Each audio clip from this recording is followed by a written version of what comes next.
we have Mark Baggett. And Mark Baggett, again, is another SANS instructor that's been around for quite some time. He's been teaching for SANS for 15 years. He has written and teaches the SANS Python, programming Python for computer security class, and also does a whole bunch of other stuff that I'll let him talk about too. So, Mark, over to you, and good luck. All right, thank you, Lee. I appreciate it. My name is Mark Baggett, and let me tell you a little bit about myself. I am the owner of Indepth Defense. I do penetration testing and instant response. So if a company gets hacked, or if they want to get hacked, they can contact me, and I can take care of either one of those for them. I'm an instructor for SANS, and as Lee said, I'm the author of Automating Information Security with Python, where we talk about using programming to develop software to automate a lot of the processes that we have to do each and every day in information security, whether it's forensics or defense or offensive stuff like penetration testing or hacking. I do have a master's degree, and I got some SANS certifications.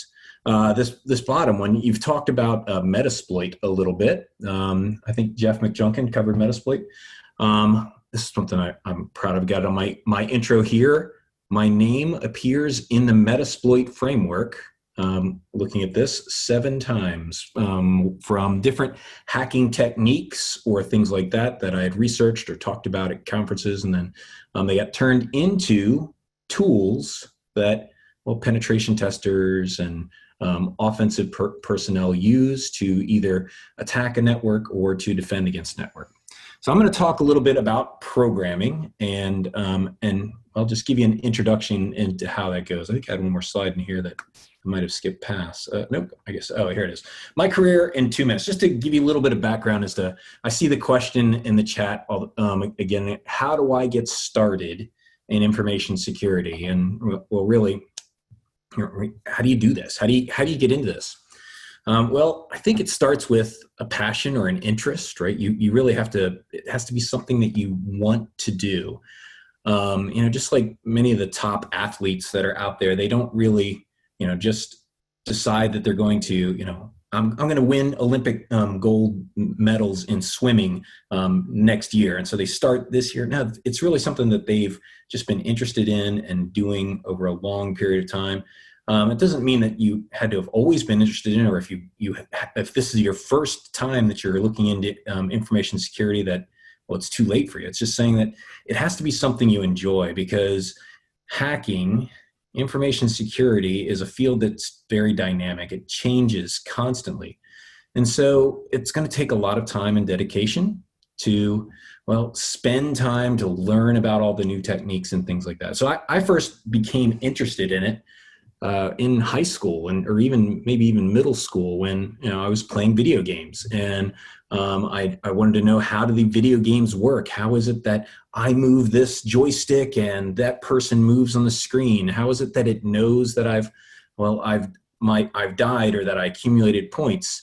And I tried to figure out how I could change the video games so that, well, I know my characters no longer died, or I could run through walls, or just violate the rules of the game and cheat, right? So that's really where I first started learning, right, about hacking, how to manipulate the rules of the system. I graduated from high school. I then went into the military. I was in the Army because, well, I wanted to get a good job, and I really didn't want to go to college. I didn't like school at all, but I wanted to do computers, and the Army had opportunities for me to do computers. And that was not as true back when I went through school as it is today, right? Today, in being in the military, there are many different opportunities for people who want to do information security in the military. The Army, the Air Force, the Navy, they all have different offensive securities where you can go and attack networks, or you can defend networks. So the military is a great option for you. So I did go into the military, where I was there for four years, and I got money for college, right? After going into the military for 4 years, I decided maybe that college thing wasn't as bad as I thought. So I did go to college after a year, and I got my degree in computer science because at the time I was learning that if I wanted to do this, right, if this is something I wanted to do, then I needed to have some education, and I needed to get trained in how to do this. So I got my degree in computer science, and then I became a computer programmer where I just wrote software for medical insurance processing companies. So we would process claims for hospitals and things like that. I developed software to do that. And I did that for about 7 years. And then I became a systems and network administrator, where I would go into companies who needed people to set up their email and their file servers, and I would build their networks for them. And I was working for a company that got hacked. And when they got hacked, I started looking into, well, how did the attackers do this, right? I had built all of these rules that say you can't do this on the network and you can't do this on the network. And somebody came in and they did what my rules said they can't do. It was just like the video games that I was playing with when I was a kid, right? That the rules of the game are these things can happen. And somebody made something happen that was against the rules. It was like magic. And I had to understand the magic. I had to figure out what was going on. And so I started digging into it. And then from that point forward, I was hacked. I was hooked, right? I had to understand how these things work. How could you violate the rules of the system and make computers do, well, the things that they weren't supposed to do? Then I learned those things. I started defending networks. And about that time, I started, well, figuring out that companies needed people who understood how people were breaking the rules to come in and, well, figure out how attackers broke into their networks. I started doing consulting. So if a company got hacked or needed somebody to hack them, I would go do that for them. And then I became the chief information security officer, right? If chief information security officer of a media company means that I had a security team who was responsible for defending the network. And all of those people worked for me, and I would help the company to set good policies as to what a company should do to protect themselves. And then eventually I got, well, another degree in information security. But today we're going to talk about programming. And as I mentioned in my kind of career path there, it's where I got my start, right? It's what I really wanted to learn how to do. How could I change the video game to make it work? How could I develop software? And it's what I got my initial degree in. Now, you've probably heard over the last couple of days, we had many excellent talks, and people said, well, there's lots of different career fields in information security, and you don't necessarily have to be a programmer. And that is true. But I will tell you that every aspect of information security needs programmers. Not everybody in that field needs to be a programmer, but when we talked about forensics, right? When they talked about forensics, what they said? They said, well, one of my forensics tools can find that information. Well, where did that forensics tool come from? It came from a forensics person who was also a programmer, right? Metasploit, right? This Jeff McJohn talked about this hacking tool that we can use to break into the system. Right? Well, where did that come from? It came from, well, a hacker, somebody who understands how to do the offensive stuff, who was also a programmer, right? Wireshark. Wireshark is a tool that we've seen that we can point it at a network and we can look at all the packets and we can break down all of the communications that's going on in our network between host A and host B, see exactly what's going on. Well, where did Wireshark come from? It came from someone who understands networks and how to defend them, that's also a programmer. So every aspect of information security needs programmers. Right? Now, there are lots of programming jobs out there that aren't in information security, right? We'll talk about what programmers are, what kind of jobs they have. But today we're going to talk about, just at a high level, what the concept of programming is. And then we're going to try and do this. I'm going to introduce you to some things, and we're going to have some hands-on labs where we're going to develop a little bit of computer programming. So at a high level, programmers, they create software, right? And our computers are all combinations of hardware and software. You know, hardware is like the laptop, the printer, right? Your wireless access point, the physical devices. But those physical devices, they don't do anything unless somebody writes some software to put on those computers and tell them what to do, right? Software is the operating systems or the games or the web browser or Microsoft Office, the word processor or the spreadsheet editor that we have on our systems. It's the brains, right? The software, right? It's what makes your smartphone smart, right? It's what tells a self-driving car how to go.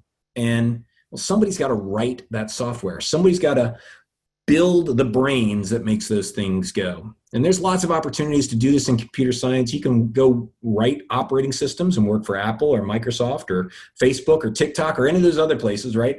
There you're probably going to be working on, well, things that support the web page or apps for the phone.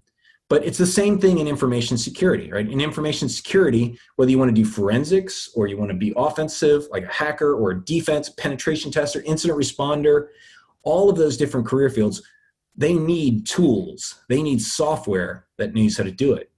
And what's unique about being a programmer in information security is, well, you've got to, if you want to do forensics software, you have to be a forensicator. You have to know how to do forensics and how to write software. If you want to write hacking tools, you got to know how to hack and how to write software.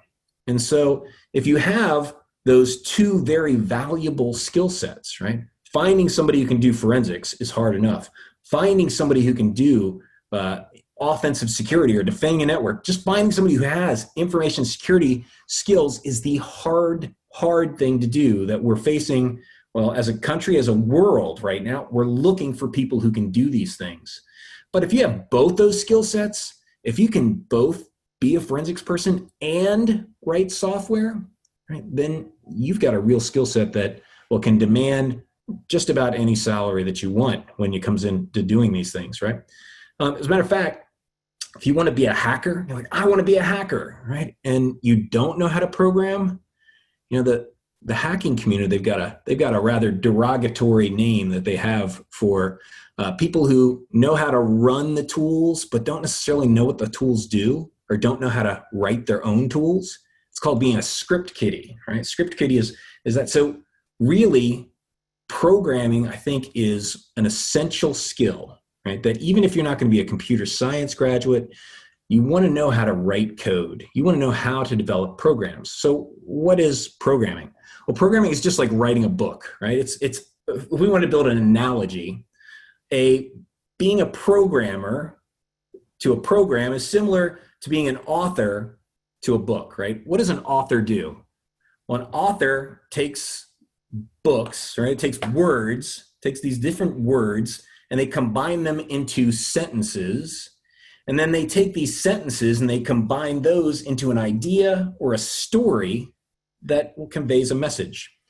And programming is just the same thing, right? We are taking a few commands that the programming language understands, and we're combining just those commands into bigger commands that we'll call, say, procedures or functions. And then we take those functions and we combine those together into bigger commands that we'll call a program that do something like, well, be a web browser or go find the attackers who broke into our system or be Wireshark or be Metasploit or attack this system. And that's what programs are. Programmers just take words and combine them and make new words, right? We teach programs, we teach computers new words. So we're going to look at, we will talk a little bit about Python when we get there, which is my favorite programming language, but I wanted to start out simpler than that today. Today I wanted to start out with, well, a programming language called Logo. Okay? What Logo is, it's a programming language that you're going to have a little turtle on the screen, and you can give the turtle commands to have him move around and to create shapes on the screen. So some of the commands that your turtle understands is forward, and then a number of steps that you want him to walk forward. And when he walks forward, he'll draw a line. There's back, so you can have him move back, and then a number of steps. You can have him turn left or right, and then have a number of degrees, right? So if you think about a circle, right, a circle is 360 degrees, is one full rotation in a circle. So if I wanted to have the turtle turn to the right, he's facing forward and I want him to turn all the way to the right, I might have him turn 90 degrees or 180 to do to turn around backwards. If you're a skateboarder, right, then you'll have no problem in recognizing the 180, the 360, right? How many degrees do you want to turn, either right or left? We've got pen up or pen down. So if the pen is down, then he's drawing, and if the pen is up, then he's not drawing. And then we can set the pen color to one of 16 different colors. Color 0, color 1, color 2, color 3. And so we got these basic commands that the turtle understands. Another command that the turtle understands is the word repeat. Now, repeat is where we can put a block of code together, right? We can group some commands together and put them inside of these square brackets that we have after the word repeat. So rather than saying forward 50, turn right 120 degrees, forward 50, turn right 120 degrees, forward 50, turn right 120 degrees, I could have these 6 lines expressed this exact same way. I could say repeat 3 times, and then you put an open square bracket, and then you put the lines that you want it to repeat 3 times, and then you put a closing square bracket so that the repeat command knows that, all right, these are the lines that I want to repeat. So this line, repeat 3 times, forward 50, right 20, 120, is the exact same thing as typing out forward 50, right 120 3 times. They do the same thing, okay? So, remember I said that programmers take commands and then they'll put them into new commands, okay? So what we want to do is we want to begin experimenting with this. All right, so let's see, how many people do we have on? We got 1,200 people here. Let's hope this website holds up here. We'll see how this goes. We're going to all go to a web page called logointerpreter.com. And on logointerpreter.com, we can begin to experiment with it. So let me get out of my slide here, okay? And what we're going to do, if you go to logointerpreter.com, let me look something like this.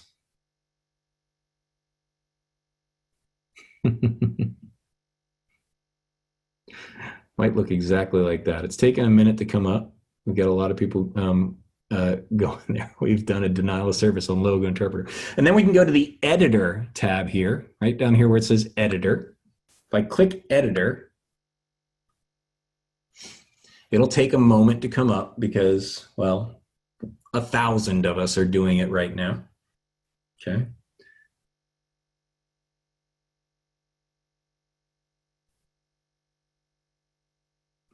When we go to the editor, it says it's setting up our turtle environment, okay? And so if you want to watch me, I'll show you a couple things here, and then we can, I'm going to give you an assignment and have you do it, okay? Notice that I can, down here in this command, this little box in the bottom right-hand corner, I can type a command like forward 50 steps, and then turn right 120 steps. And let's actually just, I'm going to copy that, and then I'm going to paste it in there. So I have it forward 50, the commands that we basically had on the screen there, right? And now this little arrow down here that says animate, when I click that, you can see that my turtle, it did those things, and I drew a triangle, okay? I drew a triangle. So if I double click, now this window down here is empty now, okay? So if you're already typing, watch for just a second. Let me show you how this works, and then I'm gonna give you some time to do this. Right, so here I've run it, so this is empty, but if I double click up there on the top window, it brings those commands back down so I could change them again. Right, so these commands, well, I drew a little triangle. Another way I could do that is I could put that inside of one of those repeat blocks. So I could say, repeat 3 times the following commands, and I want it to do forward 50. You don't have to put these spaces here, but I think it kind of, putting those spaces there kind of says that these are part of that repeat block. It makes it stand out for me visually to see those things. And now when I do it, okay, did it. Or I could change this up, and let me double click up here. Let's have it turn right. Let's see, turn right 15 degrees, and then let's have it do this thing 35 times. And if I click run, oh boy, okay. All right, so now I can see that the turtle is doing those things, okay? Now, in addition to moving those things around there, you've got these things here. So what I could do, you can see that you can use these buttons. Like I can turn left 45 degrees. I can move forward for 50. I can turn right 45 degrees. I can forward. So I could use these and I could change the numbers. Let's turn right 30 degrees and then forward 50, right? So I can use these things to draw around the screen, okay, to draw my colors. So what I want you to do is I want you to come up with a shape, okay? Now after you build your shape, after you come up with your shape, we're gonna then teach the computer how to do this as a command. We're gonna add a new command, a procedure to the logo language. But first, I want you to come up with your shape. See what kind of shape you want to build and come up with the list of commands that can do this. So here's just a couple of examples of what we could do, right? So what you could do is you could just draw freehand, right? You could move around. Here, there's a couple of other commands that we talked about, like set pen color to 4, then move forward. Let's just see what this one does, right? If I set this pen color, I'm gonna, let's try and copy that. Okay, I'm gonna try and copy it. Come back over here. I'm gonna put that in there as my program. If I run it, okay, you can see that that drew 2 lines, an orange line and a green line on the screen, right? Whatever your shape is going to be, right? You can do it. So let's take, we're going to take just 5 minutes. Actually, it's 8 minutes until 4. So let's take the next 8 minutes just to have you experiment with, well, these things. I've got a couple of commands that you could try here, right? You could try and do these things, okay? And see what you can come up with. Okay, and after you figured out your command, then we're going to do more with it. We're going to teach the logo language that is a new command called a procedure, and we're going to see how we can modify it with some arguments. So take the next 8 minutes, experiment with this, and come up with your shape. And then once you've got your shape, we're going to continue forward with the lab. Okay, and while you're doing that, I'll look and see if I've got any questions.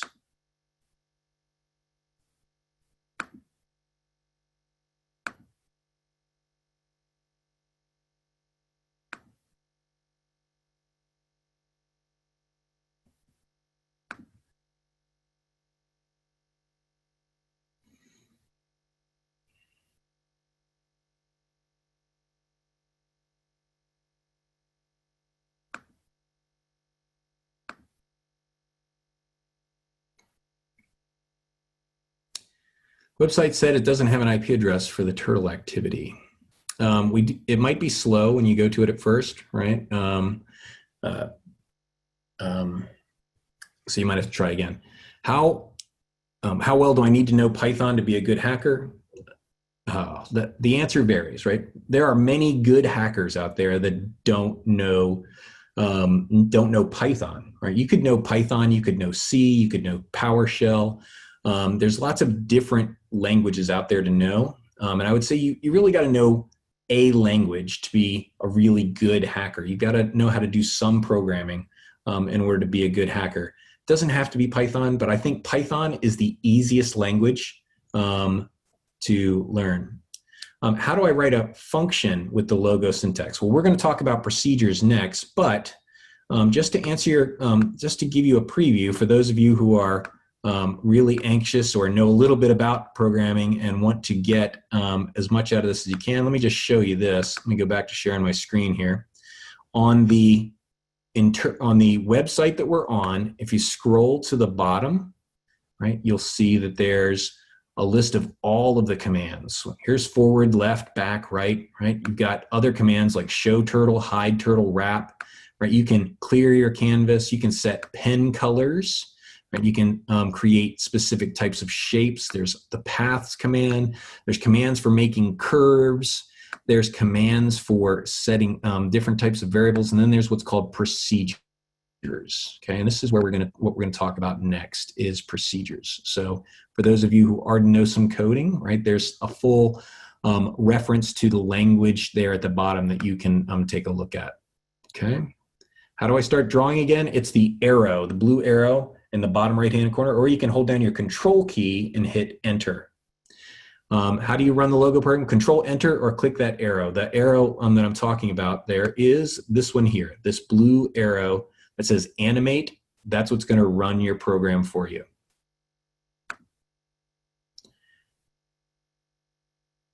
Let's see. REPL.it is a good alternative. They've got a logo interpreter on there. Yep.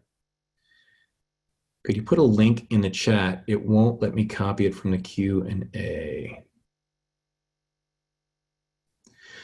Best place to learn a programming language? Oh, my SANS course, of course. But there are some great places that I can point you to. Code Academy, right, is a great place, and I will I'll give you some other references when we get to the end of this that are Python specific.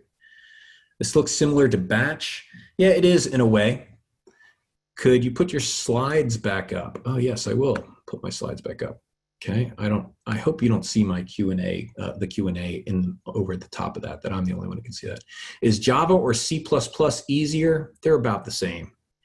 Is he in Python right now? This is Logo. We'll talk a little bit about Python later. So this is a programming language called Logo, and it's really intended to be a first introduction to thing. What is the game called?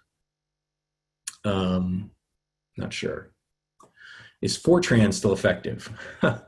Well, there are still companies using Fortran, and there are very few people who are still learning Fortran. So there is a need for developers who understand Fortran, and largely if a company depends upon Fortran, they're willing to pay a lot of money for people who understand it. I use Code Academy to do Python 2. Is there a different website where I can learn Python 3? I don't know of a good free website that teaches Python 3. The good news is if you learn Python 2, to upgrade your skills to Python 3 is not that difficult. Really, the biggest hurdle there is understanding what UTF-8 is and how that is incorporated into our programs. What programming languages should I know to become a pen tester myself? I would say highly effective pen testers understand assembly, right? If you're going to be doing exploitation work, understand some high-level programming like Java, PowerShell, or Python, which is my favorite. And then you should understand some C. So you should understand multiple languages. But of those, Python is the easiest one to learn. And once you understand how programs think, then you can easily adapt your skills to change from one to another. Is Python 2 the most widely used? Python 2 is pretty widely used, but Python 2 is end of life, meaning that they're no longer going to be releasing updates for Python 2. Python 3 is really what you want to learn. I'll give you some resources for that. How do we run our instructions for the turtle? Control Enter or click on that blue arrow. Made a circle. Excellent job. What languages do games use? Okay, well, quite often, right, games today are developed using Steam, the Steam engine, right? And those are often in C, a variation of C, C#, is a very common language. I have PyCharm. Is that okay to use? PyCharm is excellent. I personally like Microsoft Visual Code, which is another editor made of Pentagon. Can you please put the list of programming languages that we should know and how to use them? I would say if you are in high school and you know one programming language, and I would say use Python. Python is the most widely used programming language today, right? It's the most popular in terms of commits to GitHub, which is an open source repository where people can post code. And it is the most popular in terms of people posting questions to Stack Overflow, which is a place where developers can post questions. Okay. How do you make it stop? It's the X to the right of the thing. What do I think of PHP? PHP is not as widely used as it was 10 years ago, and it's becoming less and less popular. Okay. Do I have a specific computer architecture I prefer? I don't really have a preference. Is this an app? Yeah, there are some. What is the best GPU for PC? It's really a hardware question. And I don't know. I don't know. Sorry. How do different programming languages interact? There are what we call APIs that you can develop to allow one programming language to talk to another,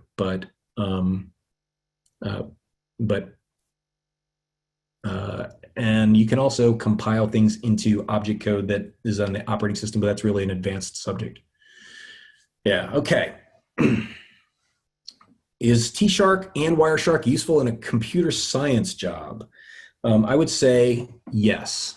If I'm going to be a developer, right, and I'm going to be writing things that are going to communicate across the network, what Wireshark and T-Shark do is they let you look and see exactly what's being transmitted back and forth. So if your program isn't transmitting the right things, you can look to see what's going on there.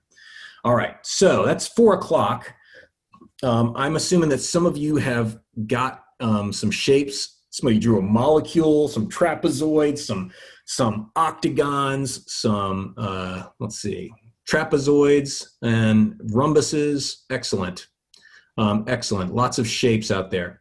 So you've got your shape, right? You've got the basic set of commands that the turtle understands. So now what I want to do is I want to teach the turtle a new command. I want to add a language, right? So forward is a command, right is a command, pen up is a command, and now I want to add a new thing to its knowledge, a new command that the program understands. For example, to make a triangle, I want to make triangle or make triangle a command that it understands. So let's come back over here. I'm going to come back to my interactive shell, or my turtle shell here.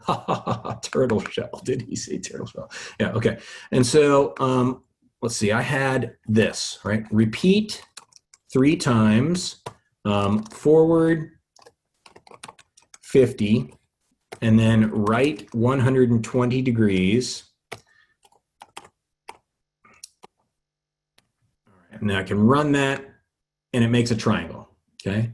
Now I want to tell the programming language, hey, this is a command, right? I want to add a new command, and I can give the command any name I want, but I'm going to say to, and then what do I want this thing to be? I'm going to say to triangle. Let's actually just call the command triangle, okay?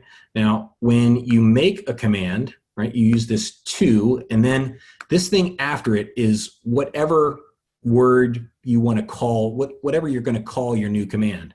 And then we put all of the lines of code that are going to be part of our command, and then the word end. The word end is there so that the computer knows, all right, we're done with all the commands that are part of that word. So I'm going to come over here, and I'm going to say to triangle, do that, and then end. Okay. Now, I'm just going to put some spaces here to indent this stuff, just so those spaces are not necessary, but it does it. Now, if I click run, it doesn't do anything, but it did do something. The turtle didn't move, but what I did is I taught the turtle a new command, right? I taught it how to do a triangle. So in addition to those commands, I'm going to come down beneath it, and I'm going to put another command. I'm going to say triangle. And I'm going to say right 5. And then I'm going to say triangle. And I'm going to say right 10. And then I'm going to say triangle. Right? Because triangle is now a command that the programming language understands. So, right, I was able to group these couple of commands that we have up here into a new command called triangle. And this triangle is what we call a procedure, right? It's a group of commands that have been grouped together. Now, what's neat about procedures is they can take in what we call arguments. Arguments are things that can change how the procedure works. So just by putting to triangle and end, I now have this command called triangle, okay? But my triangle can take in something that changes the way it behaves. It's like a little machine called triangle that goes off and does stuff. But now I'm going to give it what we call an argument, which is, well, something that's going to be used to modify it. Now, in the logo language, all your arguments have to start with a colon, right? 2 dots. So I'm going to say colon color, colon color. And my first line inside of my triangle command here, I'm going to say set pen color to colon color. All right. So you know how when I type write, I have to give it a number, right? The write command is expecting an argument of 5 here that tells it I want to move right 5 degrees. Well, now because I put this word color here as a colon in my definition of my triangle, now the triangle also requires one argument, and that's going to be the color. So what I can do here is I can say I'm going to say color, and I'm going to put quote red. And then down here, I'm going to say quote blue. And down here, I'm going to say quote green. Right? Now, you got to put the double quotes before the words. It's just the way the language works, is that if you're going to pass in a value, you got to put those double quotes in front of it. So now, if I look at my program, this says, all right, I'm going to have a procedure called a triangle. We're going to set colors, then we're going to repeat these values, and then I'm going to call my triangle color red, and then I'm going to call it rotate 5, and then I'm going to set it to blue, I'm going to set it to green. Okay, and now you can see that each of those triangles was a different color. Let me double click on this to bring it back down. I could pass in 2 arguments, right? I'm going to say colon size, right? The size is going to be how big my triangle is. And now I can say I want to move forward colon size as my value. And now for each of my triangles, I'm going to pass in a color, and I'm going to say the size. This first one is going to be 100, and the second one is going to be 50, and the third one is going to be 200. When I run it, right? So these arguments to my procedures control how they behave. I still have one command called triangle, but it works just like forward, right? Forward, we pass it a value that is the argument, or that tells it how forward to go. My triangle command expects 2 inputs. It expects a color and a size, and those are defined here in my definition. Okay? All right, so let's cover 1 or 2 more slides, and then I'm going to have you write a function. Okay? So when we create these procedures, they can take in these arguments, these inputs, and these act as variables. So my triangle takes in 2 variables. Notice these can be anything you want to, whatever. I called it color, but there's nothing special about those words. There's nothing special about the word triangle. So over here in my function, right, over here on the website, I could have called this a Bob, right? So to Bob, we want to take in a Sam and a Jill, right? There's nothing special about those, but now I want my color to be Sam, and I want it to move forward Jill number of bytes. And now I don't want to call the triangle command, I want to call the Bob command, right? So there's nothing, even though those words have meaning to us as human beings, as far as the programming language is concerned, right? We just created a thing called a Bob, right? And it takes in a thing called a Sam and a Jill, and you can see that that works exactly the same way. So we're just giving it arbitrary names, right? You can create whatever word you want here and have it take in whatever inputs and whatever sizes, and we can have it, well, do these things. So we can create these procedures on our own, okay? All right. So the variables have colors in front of them, and we can create some really cool things by combining this new triangle command with repeats, right? Remember, repeats tells it to do something. So here I'm going to repeat, making a triangle. I'm going to do there's 360 degrees in a circle. So what I want to do is I want to repeat doing this 360 times. I want to make a circle, but I'm going to make a triangle that is of color 4 and a size 100. Then I'm going to turn right 5 degrees, and then I'm going to repeat that command over and over again. So let's see what this little program does.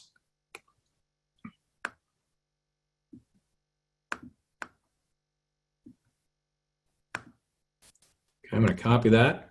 Let's come in here. Let's see what this does. All right, and that's just going to draw this circle. It's moving over 5 degrees each and every time. It's going to just keep drawing these circles. So with adding those repeat commands, right, you can get really fancy and do a lot of cool stuff, making, well, some interesting shapes on your screen. Now remember, you've got lots of other commands down here that we didn't even talk about that your turtle can do, right? So you can make shapes, you can repeat things a certain number of times, you can have if then else statements and some other complex things. So Logo is a fun little language to just kind of learn how you can extend programming languages. Now in this case, we just created, well, a procedure called triangle, but I could add other shapes, triangles, circles, right? Hearts, right? How to create a heart. And then we can put all those together into a bigger thing, which would be a program is a collection of procedures that are designed to accomplish a specific task. Okay, so there's my cool little shape that I made with triangles. And now I want you to try and do the same thing. So I want you to create a function, right? You can call it whatever you want to, that's based upon the shape that you did earlier. And take in an argument like a color or a size that's going to change the size of your function.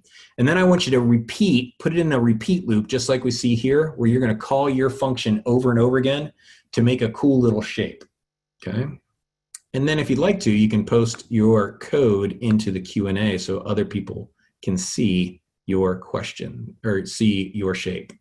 All right, so let me get back over here. Let me stop sharing my screen for a moment so I can see any questions. How do I add a variable to make it bigger? Okay, so variables are with the colon and the words. Can I use two functions, which I need for a molecule, to draw a spoke and wheel triangle? Yes, you can. Draw Octagon, forward distance. I'm seeing lots of cool programs here. Oh, I used hexadecimal for a set color. That's kind of cool. All right, I want to see what this one does. Sorry, so I'm going to do something you should never ever do on the internet, which is I'm going to grab somebody else's code. Oh, I can't copy and paste this stuff out of the questions and answers. Well, that's good because I certainly would have, and that's always dangerous to copy and paste code and just run it. But I would like to try that, but I don't want to type it myself. Let's see. Can you send your program so we can follow? Can I execute one line at a time? It does not give you the ability to execute one line at a time, Caden, sorry. Okay, I missed when you started it. The web page is logointerpreter.com, logointerpreter.com. All right, I see some cool programs that have been posted out there for people to try. I'm going to give you guys a couple more minutes to work through some procedures, right? Work through writing a procedure that takes in, like, was it Andrew? Andrew Sloan posted a function, or excuse me, a procedure that calls draw Octagon. You can see how his takes in a distance. Actually, do people see the open questions, guys? Or am I the only one seeing these? Yeah,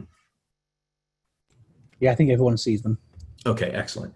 You can see that Andrew posted a really cool little function called draw Octagon, which takes in a forward distance, and it repeats 8 times, moving that distance.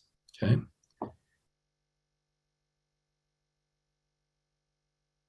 Excellent. To polygon, I like that.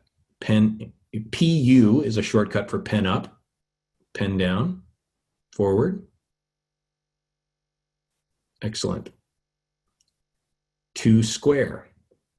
Excellent. All right, so I've got one I made here. To heart, right? Because, right, well, who doesn't want a heart? Right, so here's my to heart function. And I'll post, let me see if I can, I'll show you what it does first. All right, so my heart, I'm using a thing called begin path. Begin path, it marks a spot, and then when you say stroke path, that says go back to where you started. So what this is going to do, it seems like it's doing nothing.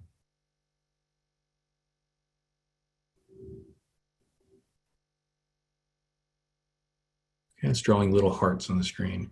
Okay, I'm going to click stop because that's not what I thought it was going to do. Let's see. Hey, Mark, you're not sharing your screen at the moment. Oh, thank you. Well, I'm glad because that didn't work, right? And so it would have been totally embarrassing for me to show you. No, it did something. It just wasn't my beautiful shape that I was hoping it was going to be. All right, let's come back here and share the screen again. All right, let's see which one of these. All right. Well, that's not what I wanted to do. All right, let's try this. Let's see what this one does. All right, so this one is going to draw some hearts on the screen. And I was just having some fun with logo, experimenting with shapes earlier. All right.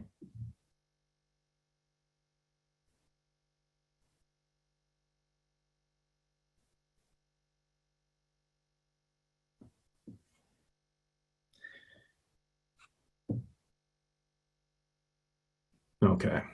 And while he's off working, I'll go and see if I can see any more questions and answers that Q&A. How do I clear the screen? Clear is the command that'll do that. How can you increase the turtle speed? Yeah, you can't in this. That's sad. Most logo languages do have the command speed, which you can use to make it go faster, but this doesn't. Can I look at your slides for a sec? You can, but let me point this out. All of the commands that I've shown you are here at the bottom. So if you scroll down, here you can see motion. This is the forward commands. Here's the right commands, some commands for the turtle. All the commands that we've talked are at the bottom of the screens here. So I'll pull back up my slides here while I'm looking at the questions. Let's see. So I want to look at Daniel's picture, but I'm afraid to. Are there any apps on the website to help with programming for all languages? Yeah, so I'm going to talk about some resources here for a minute. I'm going to give you a chance to play with these procedures. Which is better, computer science or computer engineering? Computer science is going to be programming and things like that. Computer engineering, there's usually a lot more focus on hardware kind of things than there is in, you'll talk about, how does a CPU process data? How does memory work? How do operating systems do things more in a computer engineering class than you will in computer science, where you talk more about data structures and how to search for data and things like that. But those definitions will vary widely from school to school. Do self-driving cars use code to move, or do they do something else? Absolutely. Self-driving cars have commands, right? Forward 8, right 160, right? It's not logo, but it's very much like that, right? Where they're written in a base language, probably C for programming cars, that have commands, and then they'll build commands on top of those to make commands that are like forward and left and right or stop, and they build those commands out like we're doing here in Logo, and then turn them into programs. Question to the speaker: does he know code.org? I have not looked at code.org recently. I've seen websites that teach how to program and things like that. Here's my code. Star. Okay, excellent. To run a fort bomb. Oh. Yeah, I don't. When websites are made to run code like this, let's say Python EDA, yeah, could you, if a website allows you to run code, could you do what you said there? It's possible, unless the developer, right, unless the programmer who wrote the website has a security mindset and is anticipating that people are going to do stuff like what you've suggested there, Derek. Right? That's why it's important that programmers understand security, because if they let you put arbitrary code on their server and run it like that, then what you've suggested there would do bad things for them. Right? OS.system anything will, you don't want anybody to do that. Okay. Code Combat is an excellent source. Yep, thanks so much. All right. Fairly simplistic? Absolutely, it is fairly simplistic. Which one is easier, Scratch or Logo? I would say they're very similar. Logo has been around longer, and then Scratch, they thought that the turtle wasn't cool enough, right? So they added some more graphics to it. Okay. If you want to design games for PlayStation, things like that, right? Look at the Steam game engine libraries, and you're probably going to want to learn C# for those types of languages. A lot of those things are written in C#. All right, so let's see, what else do I have here? I got one or two more slides, and then I've got some recommendations as to places you can go for here. All right, okay, that was your challenge. Let me just show you a couple of other websites. Right now, this is Logo, and there you can see my turtle has finished making his amazing shape on the screen. All right. This was Logo, but there's lots of programming languages out there, and some of my favorite is Python, right? So I'm just going to point you to a couple of websites that you can go and look at to learn some coding. So Code Academy, right? .org, codeacademy.com. Let's see here. Browse through the course. They have an excellent Python 2 course that's free. Okay, so if you look out there at Code Academy, let's just Code Academy Python 2. They have an excellent Python 2 course that's free, right? If you want to learn Python 3, they do charge for that, but this Python 2 course is free, and it'll walk you through teaching Python 2.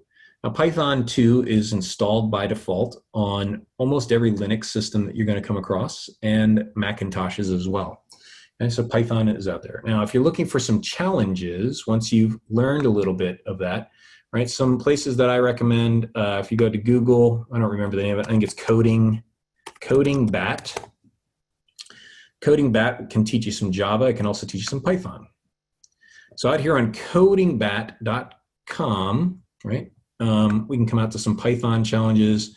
And the way these work is they give you the first part of a function that you have to write, right? So in this case, I've got this thing called monkey trouble. And it's going to say, it tells me I've got two monkeys, A and B, and the parameters are A smile and B smile, which indicate whether or not the monkeys are smiling. It says we're in trouble if they're both smiling or if neither is smiling.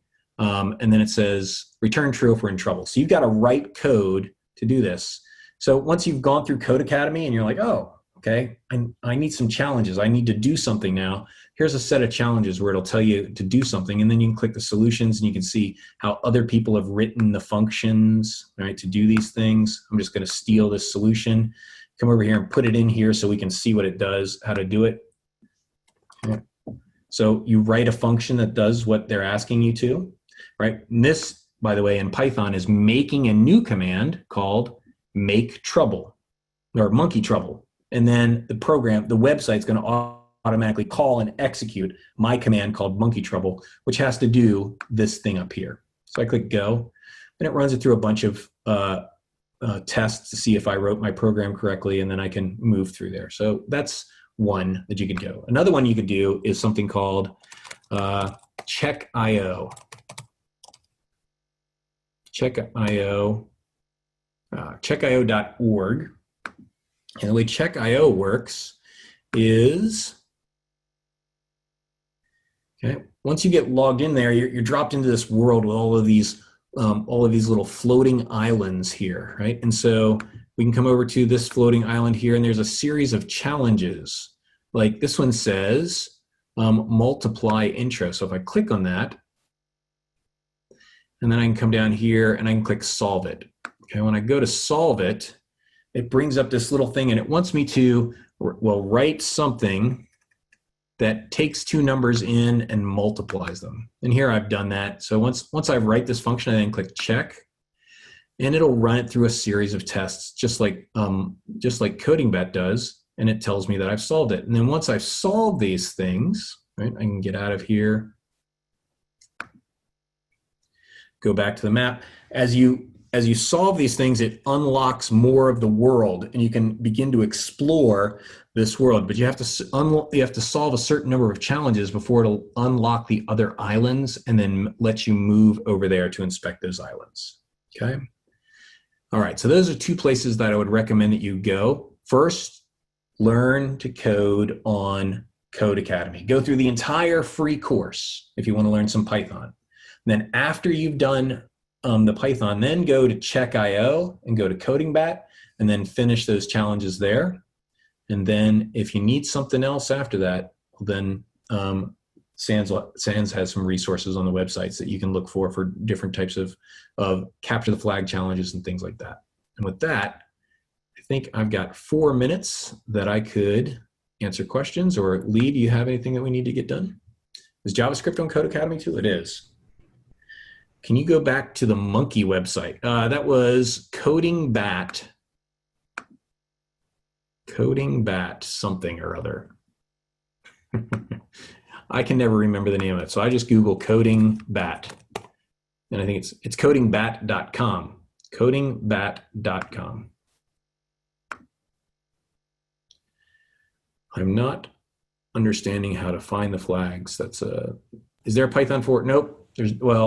Technically, yes, there is. There's Python 4 functionalities in closed development, not released yet, but there will be a Python 4 eventually. But Python 3 is where all of our efforts are at the moment.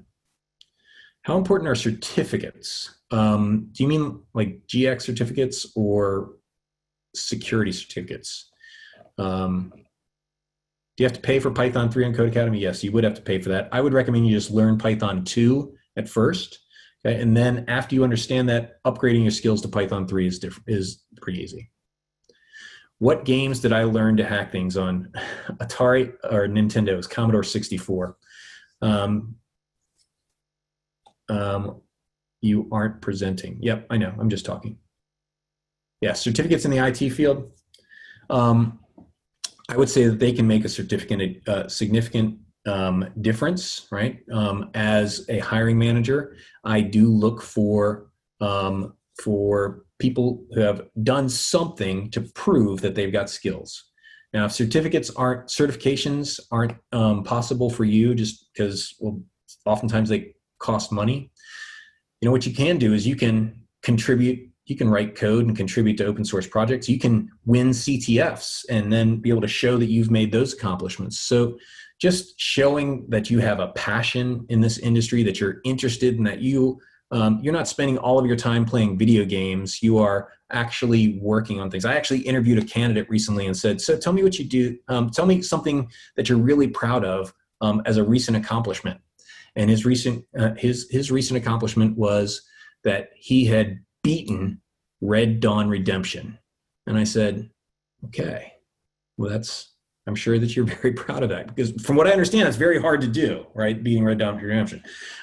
But I was really hoping that he would say something like, you know, I taught myself to play the piano, or I taught myself a programming language, or I contributed to an open source project, or I won a capture the flag, or, you know, I joined my church, or I've gone to help this community-based organization, right? Something that is, well, relevant to contributing to society. But Red Dawn Redemption, probably it won't win you the job.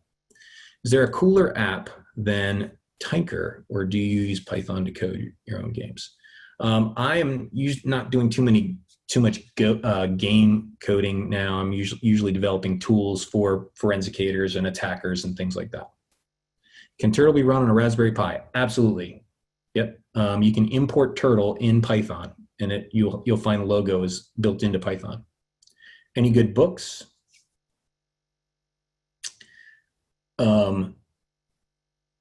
Caitlin O'Connor, there is an excellent book written by a guy named TJ O'Connor called Violent Python that teaches coding. I don't know that it's introductory though. Where can I learn Python 2 or Python 3? Code Academy. All right, I think it's 4:30, so I am out of time. Awesome. Thank you very much for your time, and thanks for coming. I hope this was beneficial. If you found this interesting, then learn to code, and you will find that you can use this no matter what you go into in information security. So thanks again. Lee? Thanks, Mark. That was wonderful. I really appreciate it.